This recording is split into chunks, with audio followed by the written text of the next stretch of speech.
तो भाई आज हम बात करने वाले हॉस्पिटल की लूट के बारे में और इस फील्ड से जुड़े जितने भी प्रोफेशनल वाले लोग हैं कैसे हमें लूटने में लगे हैं। इस फील्ड में सबसे इम्पोर्टेंट रोल है डॉक्टर का, लेकिन आज हम स्टार्ट करने वाले हैं हॉस्पिटल के ओनर से। और हॉस्पिटल के ओनर ने ये सोच के हॉस्पिटल नहीं खोला है कि मुझे समाज सेवा करना है और देश में अच्छे लोग नहीं और मुझे अच्छा बनना है। हॉस्पिटल के ओनर को पेशेंट से कोई लेना देना नहीं है। आपका पेशेंट मरे बचे, आपका पेशेंट ठीक हो रहा है या नहीं हो रहा है, इससे हॉस्पिटल के ओनर को कोई लेना देना नहीं है। इससे उसको कोई मतलब नहीं है। हॉस्पिटल के ओनर को मतलब है तो सिर्फ पेशेंट के एडमिट से, और हर दिन कितने पेशेंट एडमिट हो रहे हैं उससे, और इससे डेली की कमाई कितनी हो रही है उससे, और इस कमाई को कैसे बढ़ाया जाए उससे।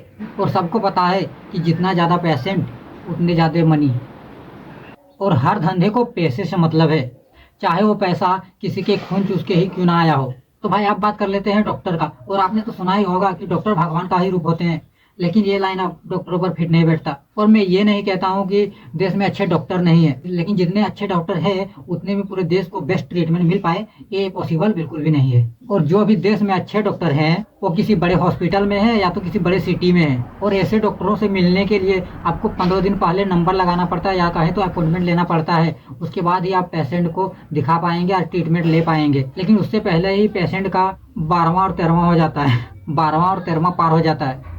और किसी अच्छे डॉक्टर की फीस भी इतना ज़्यादा होता है कि जो छोटे हॉस्पिटल खोल के बैठे हैं उसका ऑनर शायद डॉक्टर की फीस भी ना दे पाए।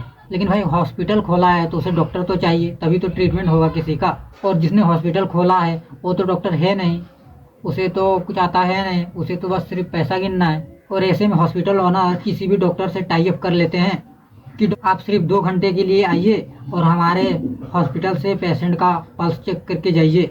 और भैया हम ठहरे पेशेंट, हमें क्या पता कौन सा अच्छा डॉक्टर और कौन सा खराब, हमें तो बस ट्रीटमेंट कराना है और हमें किसी तरह से ठीक होना है। और ट्रीटमेंट के नाम पे ही लूट की शुरुआत होती है। और आज जब हम ट्रीटमेंट कराने के लिए हॉस्पिटल पहुंचते हैं तो डॉक्टर पहले जांच के लिए कहता है, और रिपोर्ट देखने के बाद और रिपोर्ट आने के बाद डॉक्टर पेशेंट को एडमिट की सलाह देता है। और जब डॉक्टर ही पेशेंट को एडमिट की सलाह दे तो पेशेंट उस समय दुविधा में फंस जाता है। और बहुत रेयर केस में ऐसा देखने को मिला है कि अगर आपको डॉक्टर कहे एडमिट के लिए और आप एडमिट ना कराएं। आज नॉर्मल पेशेंट को भी थोड़ा सा तबीयत बिगड़ने के बाद हॉस्पिटल में एडमिट कराने की सलाह दे रहे हैं और 15 से 20 हज़ार रुपये उससे खींच रहे हैं। जबकि डॉक्टर को अच्छे से पता होता है कि पेशेंट घर पे ही दवा खा के ठीक हो सकता है।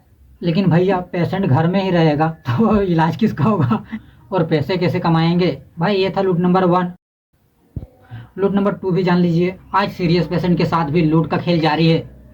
डॉक्टर को पेशेंट देख के ही पता चल जाता है कि ये मेरे बस का नहीं है, लेकिन डॉक्टर सोचते हैं कि ट्राई करने में क्या दिक्कत है। और एडमिट पेपर में तो साफ साफ लिखा है पेशेंट की कुछ हो जाने पर डॉक्टर की रिस्पॉन्सिबिलिटी नहीं होगी।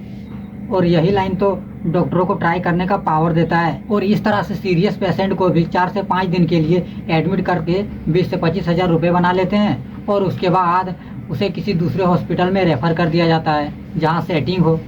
और आज विलेज के 65 से 70% लोग इसके शिकार हैं, क्योंकि उन्हें पता ही नहीं है कि सिटी में कौन सा हॉस्पिटल अच्छा है और पेशेंट को कहाँ ले जाना है। और भैया लूट नंबर 3, नॉर्मल डिलीवरी।